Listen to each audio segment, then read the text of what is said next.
Bom, é claro, todo o Brasil está em clima de carnaval, mas a semana foi muito quente na política brasileira. De um lado, Jair Bolsonaro e aliados foram alvo de operação da PF, do outro, Lula fazendo as pazes após troca de farpas no início do ano legislativo. Sobre esse cenário, também as expectativas para os próximos dias, a gente conversa agora com o cientista político Cristiano Noronha, vice-presidente da consultoria Arco Advice. Cristiano, como sempre, muito obrigado. É uma alegria, uma honra receber você por aqui. Boa noite. Um prazer estar aqui com vocês. Boa noite. A gente até se falou recentemente, né? E nós não imaginávamos a operação que nós tivemos na última quinta-feira e, consequentemente, a divulgação do vídeo na sexta-feira. Eu começo perguntando essa consequência política do que nós podemos ter no pós-carnaval a partir desta operação. Quais serão as consequências políticas? Qual a leitura que a gente pode fazer desse momento, apesar do carnaval no meio dessas 2 semanas aí? Bom, inicialmente a oposição, ela no Senado, ela já está cobrando há algum tempo uma postura mais incisiva do presidente do Senado, Rodrigo Pacheco, em relação a a defesa, né, do Congresso Nacional em relação a algumas ações da Polícia Federal, tendo como alvo alguns parlamentares, especialmente os mais próximos ao ex-presidente Jair Bolsonaro. Então, o ex-presidente tem aliados importantes no Senado e a oposição cobra disso uma defesa da casa do presidente Rodrigo Pacheco. Então, o presidente, inclusive, Rodrigo Pacheco, ele citou no discurso dele de abertura dos trabalhos legislativos algumas medidas voltadas em relação ao judiciário, né, defendendo, por exemplo, proposta de emenda à Constituição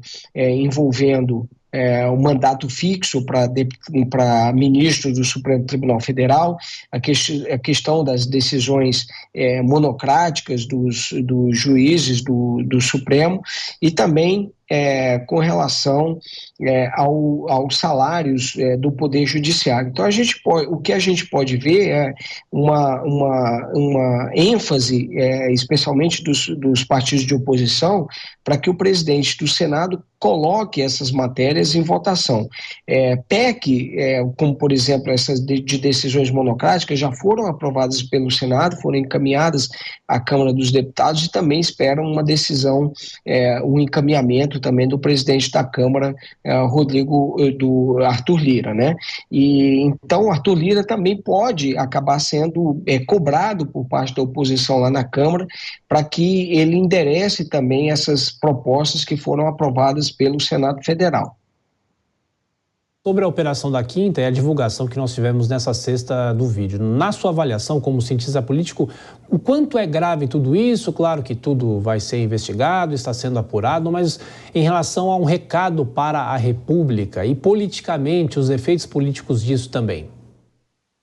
Bom, a operação, a gente pode analisar ela de diversos aspectos, né? Do ponto de vista eleitoral, por exemplo, o prestígio, o que mostram as pesquisas do ex-presidente Jair Bolsonaro, ainda continuam intactos. Aparentemente, a opinião pública considera isso uma perseguição ao ex-presidente, enfim. Pela ótica do governo, o governo acompanha essa questão com cautela, porque teme que, eventualmente, isso possa causar algum tipo de impacto à agenda legislativa do governo, né? Agora, sobre a ótica da oposição também, vale lembrar aqui que o ex-presidente Jair Bolsonaro, ele já foi considerado inelegível. Então, essas operações, elas acabam por ainda fragilizar ainda mais a situação jurídica do ex-presidente. Então, é muito pouco provável, por exemplo, que o ex-presidente tenha condições de concorrer nas eleições de 2026. Muito provavelmente a oposição vai ter que buscar um outro candidato. Sob a ótica partidária também, vale lembrar que a gente já viu aí parlamentares inclusive ligados ao PT, parlamentares, como é o caso do senador Humberto Costa, né? Querendo uma investigação sobre se o PL financiou de alguma forma esses atos, né? Então isso isso, no limite, pode acabar causando, eventualmente, até uma cassação do registro político do PL. Então, o PL também, assim como o ex-presidente Jair Bolsonaro, enfrenta uma situação delicada e, sem dúvida nenhuma, coloca em risco até o futuro da legenda.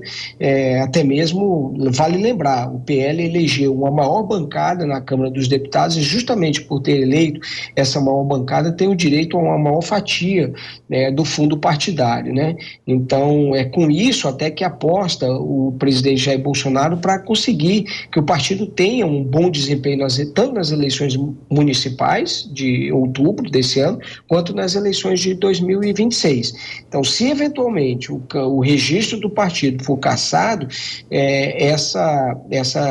a direita ela fica ali com uma situação fragilizada, né? Vai acabar tendo que ser ocupado esse espaço por uma outra legenda. E aí a gente tem, por exemplo, o PP, a gente tem o Republicanos. Vale lembrar que o Tarcísio, que é sempre lembrado, governador de São Paulo, como uma força que poderia, eventualmente, política importante, que poderia concorrer nas eleições de 2026, é também filiado ao Republicanos. Então, outros partidos do chamado Centrão, vamos dizer assim, podem acabar saindo fortalecidos se, eventualmente, a gente vê essa situação se agravando pelo lado do PL. Pois é, você fala sobre o PL, né? Nesse sábado a gente teve a soltura de Valdemar Costa Neto, mas por causa da operação houve uma decisão de que ele não pode conversar com o ex-presidente Jair Bolsonaro.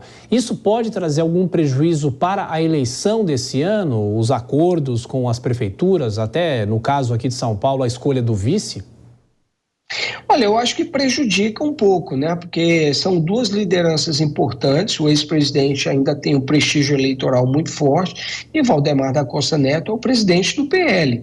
E não há nenhuma sinalização nesse momento de que o PL vá abandonar Valdemar da Costa Neto. Então, os dois vinham conversando muito sobre acordos, sobre negociações com outras legendas para definir os candidatos. A gente não sabe até quando essas restrições determinadas pelo Supremo Tribunal Federal vão prevalecer. Mas, sem dúvida nenhuma, prejudica. Eventualmente, Valdemar da Costa Neto poderia abdicar da presidência ou renunciar à presidência momentaneamente, fazendo com que essas negociações sejam conduzidas por uma outra pessoa dentro do PL e acabar ajudando nesse tipo de coordenação. Mas eu acho que prejudica, porque é o ex-presidente da República com um forte, vamos dizer assim, apelo político-eleitoral, né? E o outro é o presidente do partido, que vai conduzir o partido, que vai definir, afinal de contas, todos os acordos políticos. Então, se essas duas lideranças não podem conversar por determinação do Supremo Tribunal Federal, é óbvio que isso pode, eventualmente, ter algum tipo de consequência para a eleição municipal. Não acho que sejam consequências gravíssimas, porque, como eu disse, ele pode delegar essa função a uma outra pessoa dentro do partido e, eventualmente, essas negociações acontecerem, mas gera esse tipo de ainda expectativa e apreensão interna também dentro do PL.